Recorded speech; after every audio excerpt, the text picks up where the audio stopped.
I knew I was in trouble the moment Evan Carter waltzed into our Monday compliance meeting wearing loafers with no socks and announced, "We're sunsetting the old guard." Sunsetting, like I was a rotary phone. 23 years of flawless regulatory reporting brushed aside with a smirk in a PowerPoint template he probably pulled off LinkedIn. It was late September, 2 weeks before the federal Form 86B deadline.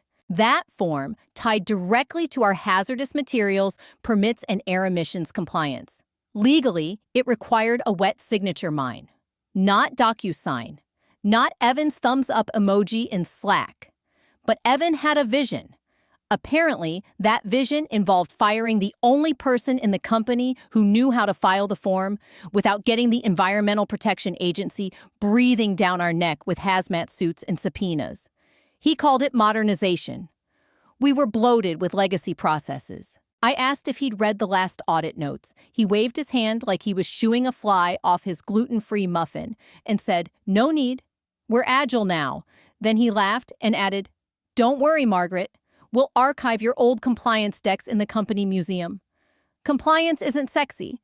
It's not happy hours in Miami or pitching NFTs to confused investors.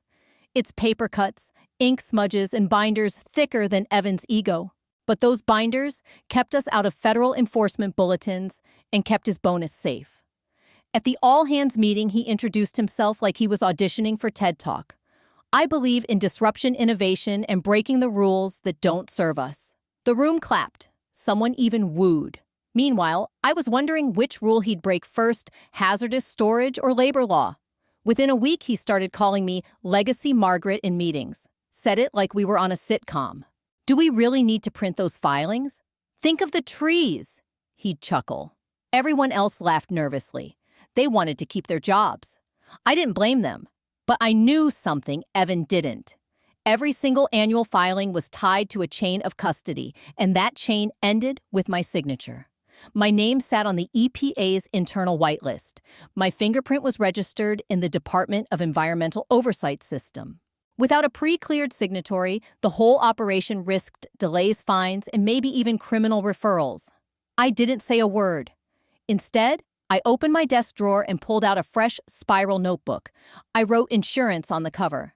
Then I dated the first page and started Evan called federal compliance boomer paperwork in front of the interns. Laughed when corrected, deleted legacy access credentials. And I kept writing, because if there's one thing a 58-year-old compliance director in Denver knows how to do, it's keep a paper trail. He announced it one morning like it was nothing. I watched him drop a folder labeled MSDS, formaldehyde, into the shred bin like it was junk mail. I nearly screamed. But I didn't. I just wrote it down in my insurance notebook. The company, meanwhile, was dazzled by Evan's confidence. He spoke fast-quoted, half-baked startup articles out of context and name-dropped his MBA program like it was scripture. Everyone wanted to believe he was the future. Maybe they were right. But I was the only one who remembered the past, like 2010, when we missed a carbon reporting deadline and spent 6 months groveling to regulators to avoid a $1 million fine. Evan wouldn't have lasted a week back then. Now I was Legacy Margaret, the so-called expense. The woman who still printed things. A relic from an analog era that didn't match the company's glossy new website or Evan's obsession with Slack emojis. So I waited. And I documented. Because if there's one thing a 58-year-old compliance director knows how to do, it's track paper trails even when the paper's digital. Especially then. It happened on a Friday, like most betrayals do. The sun was low over the Rockies' inbox, quiet. Evan strutted into the conference room like a rooster with a clicker. Teeth so white they could cause migraines, an agenda titled Q3 Optimization Adjustments, which was corporate for layoffs dressed up in a Canva template. No HR rep, no tissues. Just Evan, a can of sparkling water, and that smug smile. "Margaret," he said like we were old friends. "This is hard, but we're making strategic decisions for future growth. Your role is being sunset for operational efficiency." Sunset. Again. Then the punchline. "Let's be honest, it's just dead weight. We're not running a museum." The words landed like a slap made of printer toner and smog. Not because I was shocked I'd seen this coming, but because he said it with that condescending frat boy grin. I stayed silent. Not stunned, just refusing to give him the satisfaction of a scene. If you believe in justice, served quietly but powerfully, hit that subscribe button because the next story is just around the corner and you won't want to miss how it all unfolds. He mistook it for surrender. Tossed a manila envelope across the table. Exit packet. 2 weeks severance. You've got an hour to pack up. Then he strutted out, probably updating Slack with a champagne emoji. By the time I reached my desk, the whispers had started. Burnt popcorn and guilt in the air. Interns avoiding my eyes. My inbox pinged. Thank you for your service. Best wishes. Evan. BCC'd to the whole company. Greg from HR appeared looking like a cat on a hot grill. I didn't know this was happening today. Not your fault, I said, sliding the 2 binders marked compliance, signed originals into my tote. I'm already clear on where this is headed. And I took my time packing. Evan was across the floor in the glass-walled conference room, holding court with the marketing team. Arms spread wide like Moses parting the Red Sea, laughter all around. Only Anna, our receptionist, looked my way. She mouthed, "I'm sorry." I nodded once. That was enough. No one noticed when I logged into the third-party compliance system and revoked my biometric access.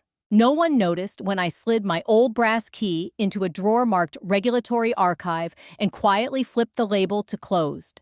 No one noticed the sticky note I left on my monitor. You'll want to call the EPA in 8 days. No fireworks, no scene. Just quiet. You'd think that after 23 years, I'd get a goodbye lunch, maybe even a card. Instead, I had an empty desk, a recycled box, and Evan whispering to a junior dev boomer's, "Don't get sarcasm." As I wheeled my box past the kitchenette, I overheard him. "She probably thinks we need her to file stuff. It's all digital now, dude." I almost laughed, almost turned around and explained exactly what kind of paper trail he'd just erased. But Evan didn't deserve the explanation. He deserved the fallout. So I met his eyes smiled the same way my mother did before torching her ex's clothes and said, "Okay." Then I let the countdown begin. The elevator ride was silent except for the rattle of the box wheels and the faint crackle of fluorescent lights. It felt like an exorcism. The cursed relic finally rolled out. I didn't cry, didn't blink. In the parking garage, the rage rose. Hot clean like brake fluid on skin. The kind that doesn't throw punches, but writes them into forms, filings, and audits. Upstairs, while Evan played Silicon Savior in his glass fishbowl, I reclaimed my dignity. My favorite pen, the one with the missing clip. Backup reading glasses, peppermint tin, with a thumb drive hidden under the mints labeled Vendor Contracts Archive. Then from the bottom drawer, I pulled 2 thick black binders, compliance filings. Signed originals. No one asked. No one dared. I placed them in the box, not hidden, not flaunted, just there. Evan sauntered by, sipping something green from a mason jar like he was auditioning for Entourage. He smirked, tossed over his shoulder. "Don't forget your Rolodex." I smiled, tight-lipped. The Rolodex had been gone for years. What wasn't gone was the fact the federal regulatory system still required certain certifications. The same ones only I had ever filed. And now, no one could. The last time they'd tried to outsource compliance, we'd been slapped with a 6-month freeze on shipping hazardous goods. I remembered. Evan didn't. I logged into the third-party certification platform from my desktop. My final act. 2-factor authentication fingerprint scan and a security question only I knew. What was your first filing code? F1986A. Enter. The admin panel blinked open. There, glowing like a lit fuse, was the annual filing dashboard. I revoked my credentials. Just like that, the only authorized agent for federal Form 86B filings no longer existed in the system. Not sabotage policy. My departure required deactivation. No one else could reauthorize without biometric revalidation, which drumroll took 10 business days. Coincidentally, that's how long they had before the deadline. I left my monitor on poetic-like, displaying the countdown clock, 192 hours, 40 minutes. Tick-tock. One yellow sticky center screen. You'll want to call the EPA in 8 days. No name. I unplugged my charger, took one last look at my cubicle, 23 years of ignored warnings and flawless audits, and wheeled my box toward the elevator. Evan was still in the glass fishbowl, high-fiving a junior associate. Someone had posted a Goodbye Legacy Margaret meme on Slack, tombstone emoji included. I chuckled. Not because it was funny, but because they had no clue what legacy really meant. As the elevator doors closed, I pictured Evan's face. Not today, not tomorrow, but in exactly 8 days. When the overdue notice hit his inbox, when the phone rang with a compliance inquiry, when legal started sweating and the board demanded answers. Dead weight. Huh. Funny thing about dead weight, it sinks fast, especially when it was holding the hull together. The next Monday, while Evan turned arable into his shrine of pastel grids and emoji-labeled tabs, I was wrist-deep in soil planting heirloom tomatoes. He called it streamlining the legacy process in a company-wide email, like he'd reinvented oxygen. We've moved all compliance workflows into a modern cloud-based solution to better align with our agile strategy. Translation. He built a spreadsheet, slapped workflow on it, and assigned random names to boxes no one understood. Tabs included Q3 filings hazard map, EPA stuff. My favorite signatures, optional. Meanwhile, in the real world, the Department of Environmental Oversight didn't care about arable. They cared about whether Form 86B was filed on time, signed by a pre-approved agent, and physically archived under Section 9C of the Federal Hazardous Materials Reporting Act. Not a digital checkmark. Not a Slack thread titled, "Looks good to me." A pen. A date. A real signature. And none of them knew that. The compliance bot Evan installed sent out cheerful reminders like, "Don't forget to submit your forms by EOD," followed by gifs of cats high-fiving. Nothing in the system even checked for the signature field, because Evan had removed it. Said it was clutter. I didn't lift a finger. Instead, I sat on my back porch in cargo shorts and a faded company hoodie, sipping sweet tea while birds hopped across the roof. I trimmed basil, mulched the beds, sharpened my garden shears to a shine. When the mail arrived, I sorted it slow, like a woman with nowhere to be. Sometimes I'd glance at my phone and see old co-workers resharing Evan's motivational quotes on LinkedIn. Good leaders don't ask for signatures, they ask for solutions.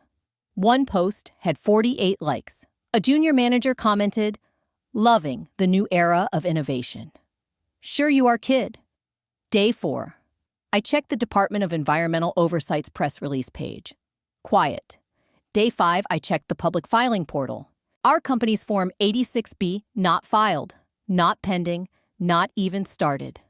Perfect. I turned off notifications and went back to pruning my hydrangeas blue this year, thanks to acidic soil. Hum something from the 70s my dad used to sing while fixing the carburetor. Ain't no sunshine. Day 6, nothing. Day 7, still nothing. I pictured Evan giving himself digital high fives, convinced he was a tech pioneer for replacing decades of compliance structure with a spreadsheet and a Canva-styled PDF. Meanwhile, the countdown ticked towards 0. The legally required signature line sat blank. Somewhere between weeding and coffee sips, I realized I didn't feel anger anymore. Just distance, that cool, steady detachment you get after narrowly avoiding a spin-out on black ice. That's what working under Evan had become, a 2-year skid toward disaster, disguised as growth. Now, I just waited. No pushing, no plotting, just gravity. Because regulatory systems don't forget. They don't forgive.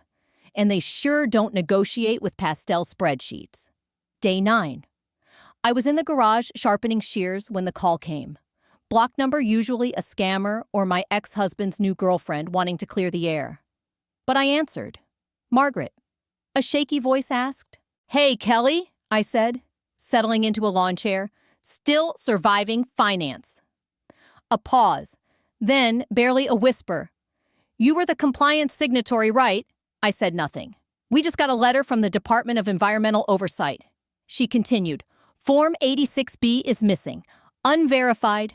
Urgent. Still, I stayed quiet.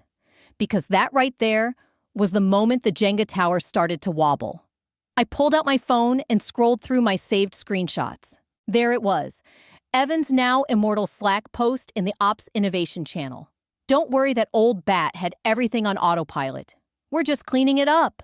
Sunglasses, emoji and all. God bless emojis. They make screenshots even more damning. I didn't confirm anything to Kelly. Just said, forward me a copy of the letter for my records. She hesitated. Finance people are trained not to leak, but I reminded her I still had the vendor licensing schedule she botched last quarter. 2 minutes later, it arrived. Department of Environmental Oversight failure to file Form 86B, immediate action required. Failure to comply may result in fines up to $5 million and suspension of permits, mandatory audits, $5 million. For a form that takes 30 minutes to prepare one to sign and 10 years to understand the consequences of ignoring. I made tea, slow, sat on the porch swing, watching a squirrel dig up my basil like he was searching for evidence. Then I opened my laptop. New folder insurance, all caps, just like the government's letter. First file, the Slack screenshot. Second, my termination letter signed by Evan, dated 9 days before the deadline. Third, an email from legal, thanking me for year-over-year compliance consistency. Fourth, my calendar export showing biometric renewal scheduled every April.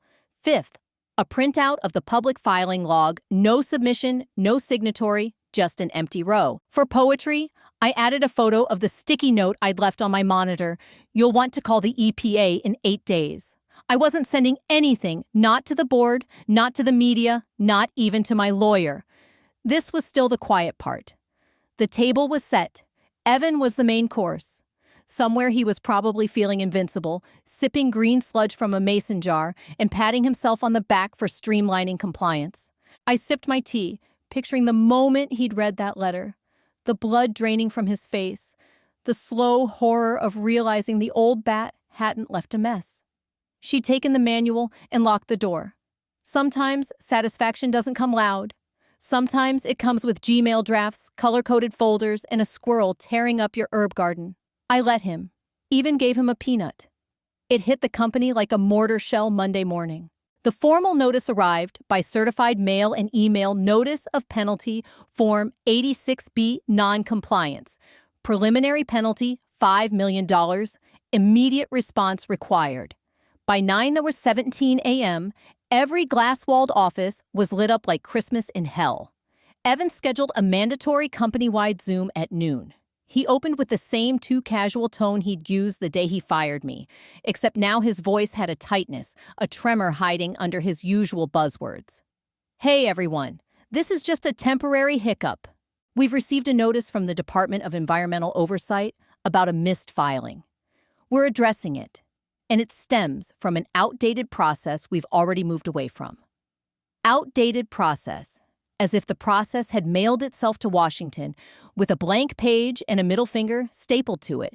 Evan smiled wide, but it was off. Panic sweated through his Patagonia knockoff. Some nodded politely. Most stared at their keyboards, calculating how close their names were to this fire. Then, the VP of Legal, unmuted. Her voice, steady camera, still. Who had federal filing authority? Boom. Silence thick enough to drop a satellite. Evan blinked, swallowed. Eyes darted off camera, probably toward some useless tab labeled Compliance Light. He mumbled about shared ownership and transition periods, but the VP repeated slower. Who had filing authority by 3:00 p.m. Legal had a preliminary timeline. It didn't look good. I wasn't in the building, but I pictured it like a crime scene. Cubicles, cordoned off printers, silent people tiptoeing through inboxes, looking for anything to dodge blame. Someone panicked. HR called me 3 times. Hi, Margaret. This is Tanya from HR. We need to speak urgently. Please call us back. We'd like to make this right. Make it right. As if you could glue a legal signature back onto a voided form. I didn't call back. Instead, I watched clouds roll over the Rockies. My hydrangeas had deepened into that electric midnight blue you only get from perfect acidic soil. I smiled. The news hadn't broken yet, but it would. A $5 million fine makes headlines, especially when it involves hazardous materials and a company that thought a pastel spreadsheet could replace a federal compliance system. Best part, I hadn't done a thing. No sabotage, no whistleblowing, no calls to the feds, just nothing.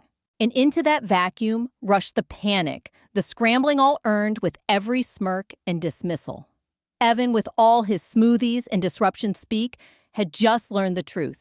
The most dangerous person in the room is the quiet one you fire without reading her job description. I sipped my tea. Let the voicemails pile up. Let silence do the talking. Within 24 hours, the emails started leaking upward, straight to the boardroom Evan thought he'd enter with applause and stock options. Instead, they were sniffing out liability like bloodhounds. 5 million tends to rattle even the most spreadsheet-hardened suits. By midweek 7:41 p.m., I got an email from a private Gmail account. No subject, just one line. Margaret, I'd appreciate any clarity you can offer. Discretion guaranteed. Signed only with initials, but I knew the sender. Christopher J. Miles, one of the board's longest-serving members.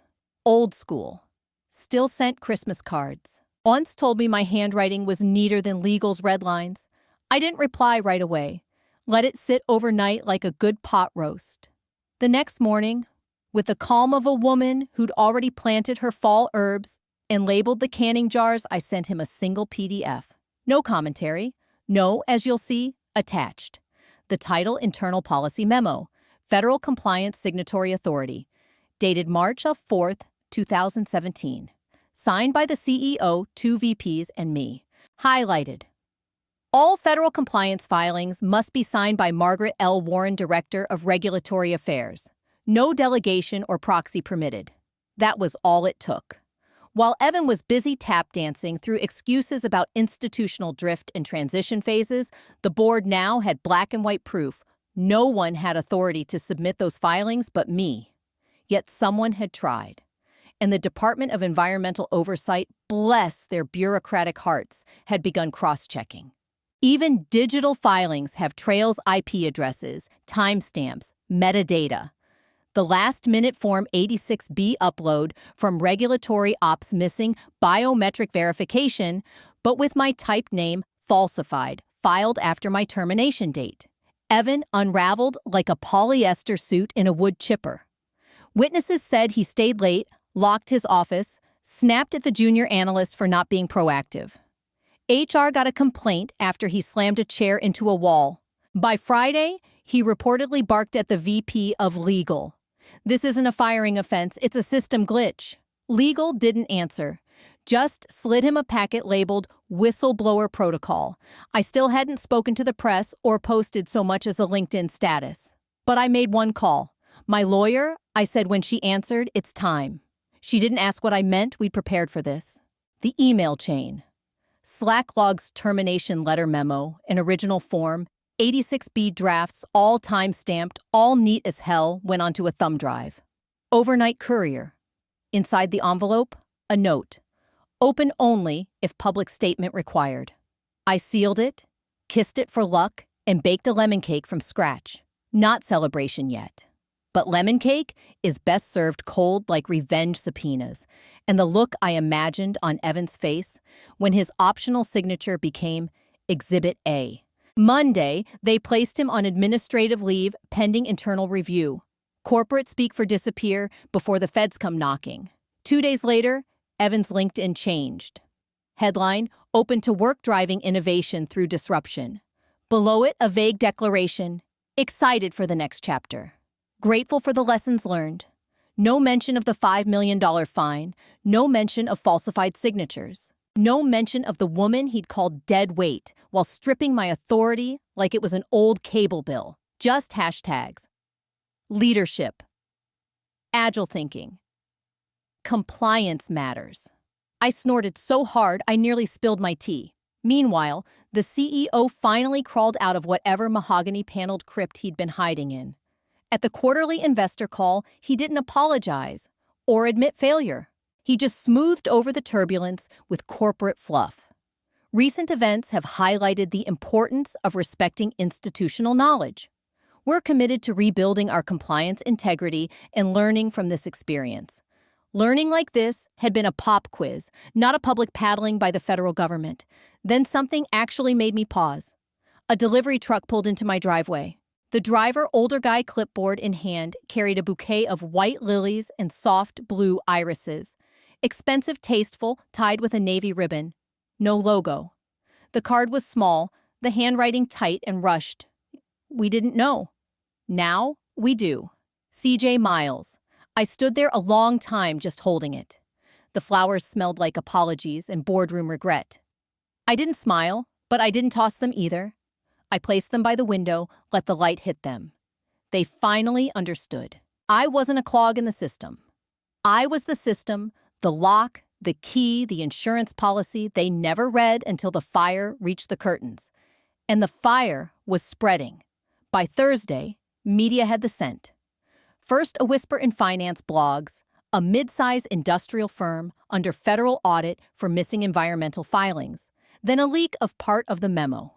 My name wasn't in it, but it didn't take much to connect the dots. An old colleague pinged me. "You okay thriving?" I replied. They said reporters were calling the company about legacy process failure. One journalist had already emailed the Department of Environmental Oversight with Evan's Slack message about me. Yes, that one. Legal scrambled to contain the narrative. But you can't spin the collapse of your entire compliance framework when it's caused by a tech bro with a superiority complex and a pastel spreadsheet. The kicker, I heard the board was considering reinstating my role now at VP level. Double the salary, full autonomy. I didn't call, didn't gloat, just forwarded the bouquet photo to my lawyer for the file. The flowers were nice. Next time, I'll take a check. Because this wasn't closure. Not yet. The audit was still coming, and the real storm was just offshore. 1 week after the board got the memo and legal stopped pretending everything was under review, the department made it official. $5 million fine. Regulatory negligence. Failure to file mandatory hazardous material disclosures. Those words weren't just ink on government letterhead. They were an obituary. Cause of death, arrogance in a blazer and no socks. The company issued a limp press statement thick with legal fog. We acknowledge the seriousness of this oversight and are cooperating fully with regulators. No apology, no admission, just corporate throat clearing. The media didn't buy it. Headlines wrote themselves. Startup exec's modernization plan ends in federal sanction. Compliance cutbacks lead to catastrophic fine. Fired director's signature absence costs firm millions. That last one made me laugh out loud. Signature absence. Poetic justice with a ballpoint pen. Then came the photo. A colleague who hadn't sold their spine for a standing desk sent it via encrypted text. Evan outside the office cardboard box in hand. Half a monitor sticking out the side. Jacket slung over his shoulder like it weighed more than the consequences he'd ignored. Hair limp, head down, alone, no crowd, no sympathy. Later that day, an internal memo leaked probably from IT. It landed in my inbox 3 times in an hour. Effective immediately, all regulatory compliance matters will be overseen by senior staff with proven federal experience. Proven meaning, not. Evan. Then came the call. Late afternoon. Sun across my kitchen counter, turning my basil into a green spotlight. "Hi, this is Rachel with Courant Industries Regulatory Division. We've been following this situation at your former employer. We'd love to talk consulting or something more permanent." I smiled, not because I needed the job I didn't, but because of what it meant. Evan might have tossed me out like expired toner, but the industry still knew what competence looked like, what legacy meant. "Let me think about it," I said, polite, for you'll be hearing from my lawyer. After the call, I sat in the stillness. Even the squirrels took the day off. Then I spotted an envelope in the mail pile. Government issue, IRS logo. Chase never updated the records. Addressed to him sent to my home, still listed as the compliance address. His name, his tax ID, a notice about unreported reimbursements, and a scheduled audit. I stared at it, the irony so rich I could taste it. Then slowly, I fed it into the shredder, letting it purr like a victory parade. Legacy expense. I muttered, sipping my coffee. Still hot. Still strong. Just like me. If you've been with me through this whole story, you already know I didn't win because I was loud. I won because I kept my receipts, every note, every email, every time-stamped file. That's not just a work strategy, that's a life strategy. So here's my ask, drop a comment below. Tell me what you would have done in my shoes. Would you have walked out quietly like I did, or blown the whistle the same day? I want to hear your take, because stories like mine aren't just entertainment, they're lessons we pass down so no one else has to learn the hard way. And if you've ever been overlooked, underestimated, or replaced by someone who didn't understand half of what you do, take this with you. Your worth doesn't vanish just because someone else fails to see it. Protect your work. Document everything. Know the value you bring, because someday you may need to remind the world. Support the people who keep the wheels turning, not just the ones making noise. And if you believe competence and integrity still matter, stick around. I've got more stories where this came from.